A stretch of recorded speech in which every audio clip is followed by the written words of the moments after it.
From the land to Grant University in Urbana-Champaign, Illinois, this is the Closing Market Report. It is the 24th day of April, 2025. I'm Extension's Todd Gleason. Coming up, we'll talk about the commodity markets with Matt Bennett at agmarket.net out of Windsor, Illinois. We'll also be joined, of course, by Mike Tannura on this Thursday. He's with T-Storm Weather, and along the way, we'll hear an excerpt from a webinar that took place a couple of weeks ago on the farmdoc site. It's titled Tariffs, Land, and the American Farmer. You'll want to hear that, and actually you can hear the whole of that webinar as a bonus track in the Closing Market Report podcast. Look that up at willag.org under the podcast section. Todd Gleason services are made available to WILL by University of Illinois Extension. May corn for the day settled at $4.77 at a quarter, up 5 1/4 cents. July at $4.84, 4 3/4 higher, and the December contract at $4.56 1/2, up 2 cents on the day. May beans $10.53, 12 3/4 higher. July up 11 3/4 at $10.62, and November beans 8 cents higher at $10.35 1/2. Bean meal $2.10 lower. The bean oil $1.74 higher. Wheat futures soft red July at $5.44 1/2, up a penny. The hard red July at $5.50 3/4, a 1/2 cent higher. And live cattle futures in Chicago finished a dime lower at $208. Matt Bennett from agmarket.net now joins us. Hi, Matt. Thanks for being with us. Tell me about the marketplace today. Why the strength in corn and soybeans? I think a couple things are going on. First of all, exports were still pretty darn good for corn. Beans, nothing to write home about. But, when you look at this bean situation, the bean oil really rallied sharply today. Last tick that I saw for front month May was up $1.73. I don't know if there's an impending RVO announcement. That would be my initial thought, because otherwise there's not a whole lot of news out there. So that certainly was supportive towards beans. Seeing these May beans close up 14 1/4.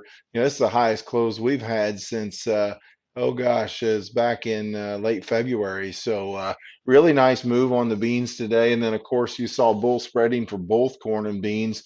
And I think that's evidenced by the fact that, you talk to a lot of folks that are telling you basis continues to improve for both corn and beans in a lot of areas. And I think that, the farmers sold a lot of stuff earlier in the year. There's not a lot in the farmers' hands. And that's something that we see happen, is that basis will improve in those situations. If it's RVO, do you think it's renewable diesel or SAF? I would assume it's renewable diesel, but to be honest, there's probably better people to answer that than me.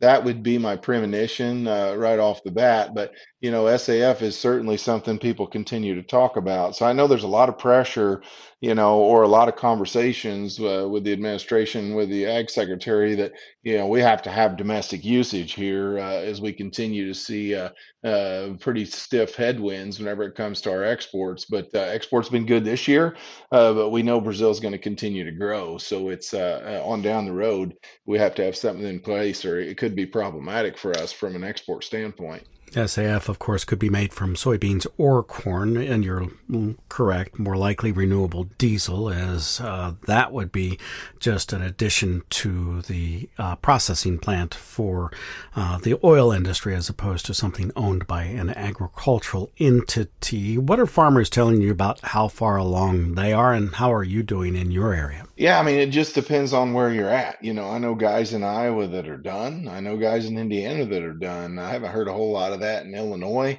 In our part of the world, we were able to run there last week on Thursday and Friday. Of course, we had some rainfall over the weekend. We ended up with 1.5 inches, and trying to get back at it here. But, it's still a little heavy underneath. The ground's been graying off in the afternoons. These warm days are certainly helping, but we're still probably a day away if we want it to be just right. It looks to us like after next week's early week storm potential, it looks like we've got a really good window. So, we may be in a holding pattern here for a couple, 3 more days. What in the commodity markets is concerning you at the moment? What are you watching? Well, there's been a lot of flip-flopping with the dollar here. Today, of course, the dollar's lower, and I think that that's been another thing that's probably supported us.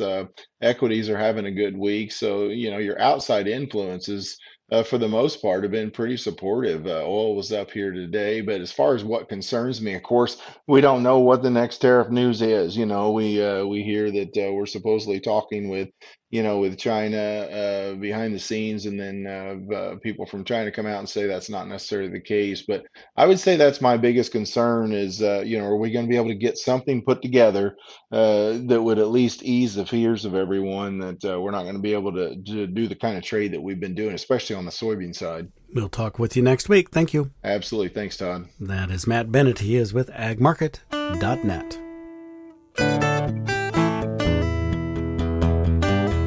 Up next, we'll hear an excerpt from a farmdoc webinar that took place recently titled Tariffs, Land, and the American Farmer. Bruce Sherrick, agricultural economist from the University of Illinois and the director of the TIA Center for Farmland Research on campus, along with his colleagues in the College of ACES, or Agricultural, Consumer, and Environmental Sciences, Ailey Elmore, who hosts this program, Craig Lemoyne, who helped to put it together, and Steve Brewer, who is with the People's Company, that's a land management and real estate firm out of Clive, Iowa, have a discussion about tariffs, the impact on agriculture, particularly row crop, and some other kinds of agriculture, and the value of farmland. We'll pick up with Ailey Elmore, and I'll remind you at the end of this segment where you can hear more from this particular discussion. Well, on the production side of things, let's talk about what we actually produce. We got to turn that stuff into something else.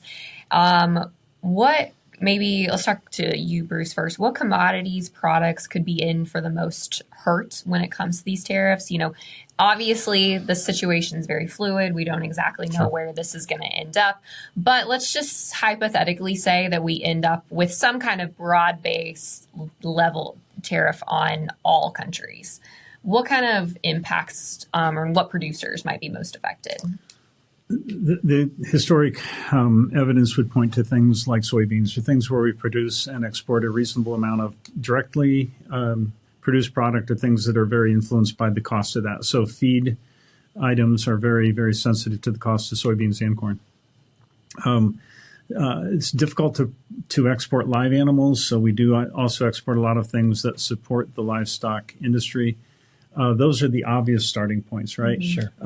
If you move upstream to the agricultural input industries, and the John Deeres and the Cases and so on, that's a huge concern.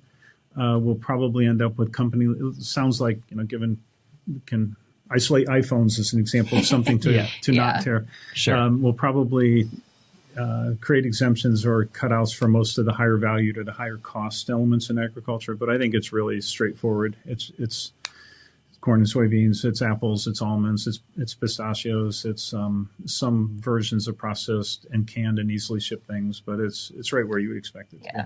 And Trump's whole purpose of these tariffs is trying, not just in agriculture, but in broad basis, to try to encourage more domestic manufacturing, more domestic usage of what we actually produce. When it comes to agriculture, is it currently feasible for us to actually consume everything that we produce?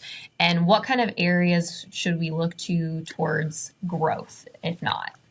Well, in the current form of production and current form of use, of course not. We do export a certain fraction. You can't just we can't just eat 4 times as much chicken.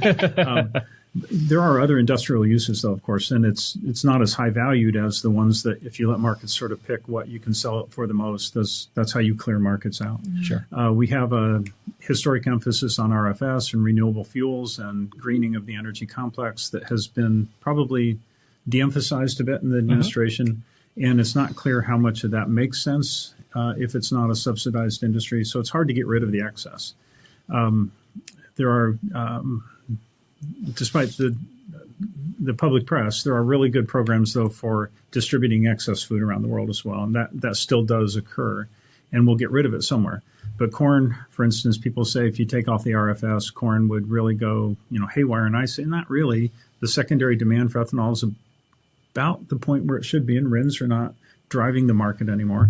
Soybean oil has some additional uses, but not as high valued as current uses. So you get rid of it, but it's not as productive or profitable. No, absolutely. And Steve, like from your point of things, what are some of your thoughts around that? And maybe what are some areas in commodity agriculture that you're most excited about when it comes to what we actually produce and maybe some new uses for it? Yeah, and before I answer that, I have just a little tongue-in-cheek question, maybe for Bruce. Like, as you've studied this over history, like, are people going to eat less because there's tariffs? When the price of food goes up, the distribution of what you eat is very clear. Yeah, I mean, you're gonna eat lesser. You're going to eat more grain and less chicken, right? Because it takes more. So zoom out from the U.S., where we're so rich and we have so much excess caloric intake that it's hard to measure. If you look at it on a world basis, the relationship between income and the quality of diet is incredibly strong and incredibly long-lasting and incredibly fixed. So about a third of the world, if you gave them an extra dollar, most of it gets spent on food. For 2/3 of the world, you give them an extra dollar and it doesn't get spent on food. So it's the cost of, and the cost of does get affected by where you can and can't sell things. So we've gotten in the U.S. to the point that people can't even answer how much of your income you spend on food because it's such a small number. We can't track it very easily. In the developing world, that's a question they can all answer. And the answer is all we can. And so, yeah, when you start to affect the relative price of food on a world basis, it really does affect what people consume and the quality of health and diets. I think an example I was sharing with Bruce the other day was on wine grapes. And on one hand, because of the tariffs, it's going to be expensive to import foreign wine into the United States. So one might think, all right, well, that's a positive for American wine producers because it's more expensive to bring those imports into the market. And that's been part of what's been killing the wine industry in the U.S. But then, the barrels, the French barrels that now get imported into the United States are subject to a new tariff. And I was running some back of the envelope math. A 30% tariff on a French barrel would translate into $1.40 per bottle of additional cost just in tariffs on a bottle of wine. And Bruce and I were debating this. Maybe we were drinking a bottle of wine when we were debating it. But like when you look at that whole thing, that's where it gets really hard for me to think through. On one hand, you're helping the U.S. wine industry by reducing the imported wine, but you're costing more to import your barrels and your corks and your glass. And what's the net of that? And then what do you do to consumer demand if we go into a recession? And that's where I just think this thing it's a real tough thing to figure out. But if you're going to pick a spot to be, I think row crop farms where, back to my tongue-in-cheek comment, I think where people are going to continue to eat, that's where I would want to be right now versus apples and grapes and some of those crops where people can make alternative choices.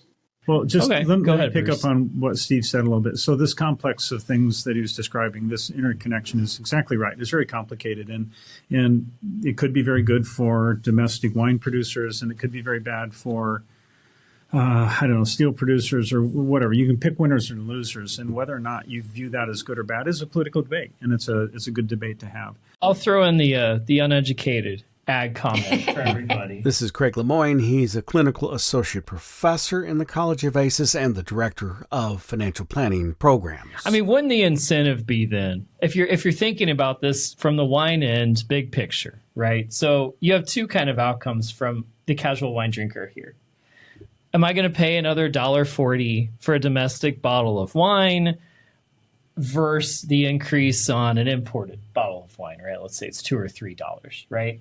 I think you reach a point where this is kind of a luxury good. I mean, we don't need wine to live, right? So maybe I buy fewer bottles, but does it really change demand? And I think it would at different price points, right? You've got like a $10 to $20 bottle of wine, you probably would see quite a bit of demand shift. You have a $400 bottle of wine, that person's going to pay $500 and they're going to pay $400. That's really indifferent. So I guess from my perspective on the wine conversation, I think, again, to your point, Bruce, it's just very nuanced, right? Because different markets and different price points, and they're going to impact. And then you can make sort of the more global commentary, right? Is like, well, can we make barrels here at some point, right? Like if this is here to stay, it'll make French oak barrels here. But you get the idea. And I think, I don't know, to me, price really matters in a lot of this, right? Because if you're really looking at top end bottles of wine, I don't think you're going to see much change. But yeah, if you're going to the grocery store and you've got this like $15 bottle and now it's 22, maybe you don't buy it. So let me try one other way of like de-emotionalizing these conversations, right? So I think you're right. And we do know what elasticity of demand means, right? Sure. So if you have the price of insulin goes up and you're diabetic, you're not going to change how much you consume, right?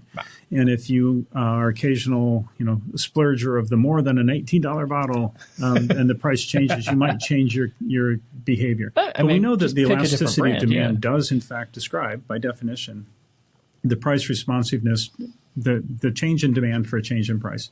And so when you take away capacity to buy, those all readjust. Yeah. That's absolutely true. And we can debate and guess what the demand for wine is compared to the demand for processed pork. Sure. Or we can, look at other things. And the way I would de-emotionalize it is to say, if we had never used the word tariff today, instead said, what happens when you tax bad behavior? So when you put a tax on cigarettes, or when you put a tax on alcohol, or when you create things, or what happens when you subsidize good behavior? How much do you respond?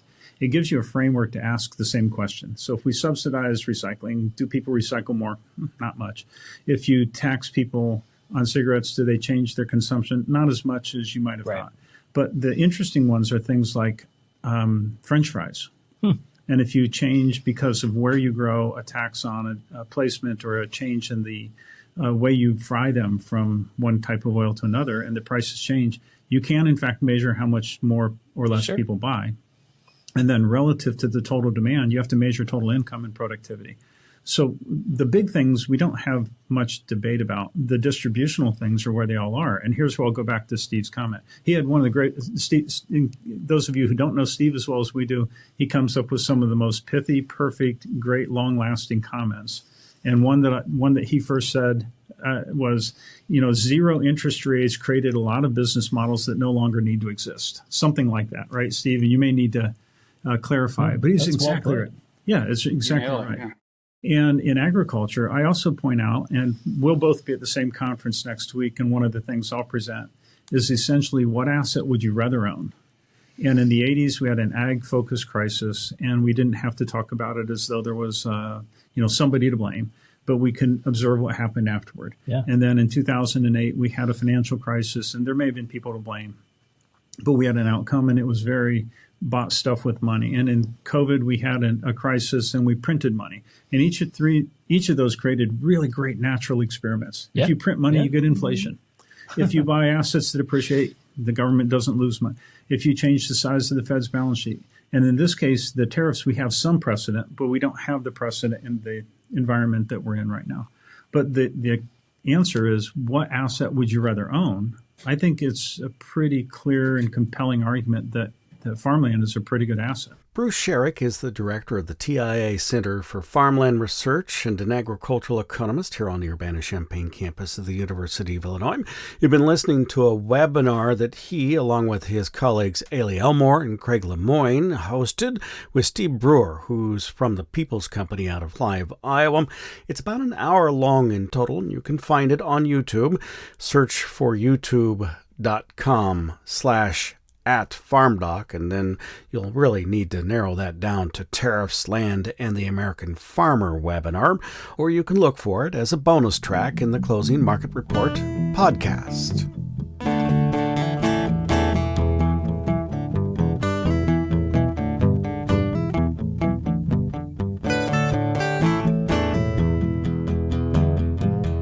Mike Tannura is now here to check in on the global growing regions to see how the weather has been treating the crops. Hi, Mike. Thanks much for being with us. Let's start in the Plain States with the hard red winter wheat crop.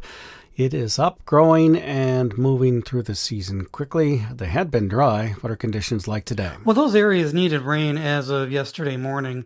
We had about 25% of the U.S. hard red winter wheat crop in a drought, and we're defining that as less than half of its normal rain over the last 90 days. Now, that has changed a little bit overnight. We saw a lot of rain yesterday and into the overnight hours, and then lingering today. Some of these very dry areas saw more than 4 inches, which is pretty hard to believe because this is an area that only averages about 1 to 1.5 inches in the month of April. So we've seen a big improvement in drought from that. And we also saw rain last weekend. So between those two events, the drought story is pretty much coming to an end for the hard red winter wheat crop. What is your current assessment of conditions across the Corn Belt? Well, about 70% of U.S. corn and soybeans were drier than normal over the last 2 weeks. So we think that a planting window is actually in place as of today. Now, people in southern Illinois and then on to the south from there would say, well, it's pretty wet for me. I've had a lot of rain to the south of Interstate 70, and then it stretches all the way down into the Memphis region. So that area of corn and soybeans does need drying, but they're kind of becoming the anomaly because everybody else has had either normal rainfall or even a little bit of below normal rainfall in recent weeks. Now, as we move forward, this is one of the tougher forecasts to discuss. We have two systems that are moving through over the next week. One is going to produce rain today in parts of the plains and in parts of Iowa and Minnesota. That's pretty much similar to what we've seen over the last 24 hours. It's basically going to continue for another 12 to 24 hours, and then that's it. The system is going to send a cold front through the Corn Belt tomorrow and Friday, but it's not going to cool off a lot, but it will turn cooler, and it will produce some showers and storms in the heart of the Corn Belt. Now, we're not looking for big totals, though, so these real wet areas of Illinois and Indiana and stretching into parts of Missouri and southern Ohio, they're not going to get much, maybe less than 1/4 of an inch. What happens next is where things get a little more interesting. The cold front is going to sag southward into the Mid-South, the same one that's moving through tomorrow, and that's going to lay down a boundary for this weekend, and that should generate some pretty significant totals from parts of Oklahoma and Texas through the Mid-South, including some of the drier wheat and also some of the wetter corn and soybean areas we've talked about. So they're basically going to turn wetter. That gets us through Saturday. We have another system that comes through on Sunday, and this one's going to follow a little bit of a different path. And everybody in the northern growing regions of the Dakotas into Minnesota and Wisconsin, they're going to tap into some pretty significant totals, maybe around 1/2 of an inch to 1.5 inches if you get lucky. So we'll have to watch that for some minor spring wheat planting delays and maybe even affecting some corn and soybeans. So we have a lot of time to really get worried about it because we can plant all the way into the middle and end of May before we have any real big concerns. That same system, Todd, is going to send a minor cold front through the Corn Belt. Again, a minor rain event coming up for parts of the Corn Belt, but then a repeat to what's coming up for this weekend. A boundary is going to set up in the southern Corn Belt and in the Mid-South, and yet that should lead to some waves of rain late next week and next weekend, and basically turn the Mid-South wetter as we move forward over the next 10 days. And finally, if you could, please turn your attention to the second crop or safrinha corn growing regions of Brazil. Well, it was pretty dry leading into the end of March, and we did have some concerns over that. But ever since then, it's been raining and raining pretty nicely. Most of the growing belt has seen near and above normal rainfall over the last few weeks, and that's going to continue for another couple of days at least, with a pretty big rain event going through the southern region tonight and tomorrow. And then we'll see scattered storms in the northern areas going forward. We do yield modeling, and we have to say that some of our models are really starting to like what they're seeing, so we don't think we're going to have a major corn problem in Brazil. Hey, thank you much, Mike.